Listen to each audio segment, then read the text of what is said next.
தமிழ் சினிமாவில் கமிட்டி அமைப்பது தொடர்பான நெறிமுறைகள் வழங்கப்பட்டுள்ளதாக தமிழ்நாடு மகளிர் ஆணைய தலைவர் குமாரி தெரிவித்திருக்கிறார். சென்னை பச்சையப்பன் கல்லூரி செயலாளர் துரைக்கண்ணு மீது அத்துமீறல் புகார் எழுந்த நிலையில் கல்லூரி செயலாளர் நேரில் ஆஜராகவிட்டால் சட்ட ரீதியாக நடவடிக்கை எடுக்கப்படும் என குமாரி எச்சரித்தார். மேலும் தமிழ் திரையுலகில் பெண்கள் பாதுகாப்பு தொடர்பாக குழு அமைத்து கண்காணிக்கப்படும் எனவும் குமாரி தெரிவித்தார்.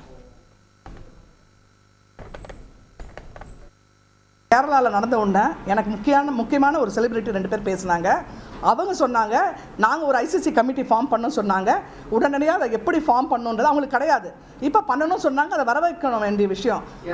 நாம் சென்னை, நம்ம தமிழ்நாட்டில் அவங்க உடனே அங்கே நடந்த உடனே இப்போ கேட்டிருக்காங்க.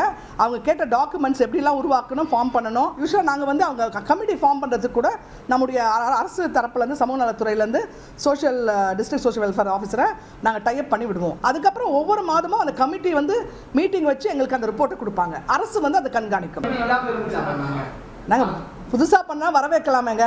ஸோ எல்லா நிறுவனங்களும் இருக்குது. பட் ஆனால் இந்த மாதிரி கலைத்துறை அந்த மாதிரி இடத்துல இல்லை. இது ஒரு ஐ ஓப்பனர். இப்போ கேரளாவில் பண்ணதுனால இப்போ நம்ம மற்ற எல்லா மாநிலங்களும் பண்ணுவாங்க என்று நம்புகிறோம். செய்திகளை உடனுக்குடன் தெரிந்து கொள்ள உடனே சப்ஸ்கிரைப் பண்ணுங்க.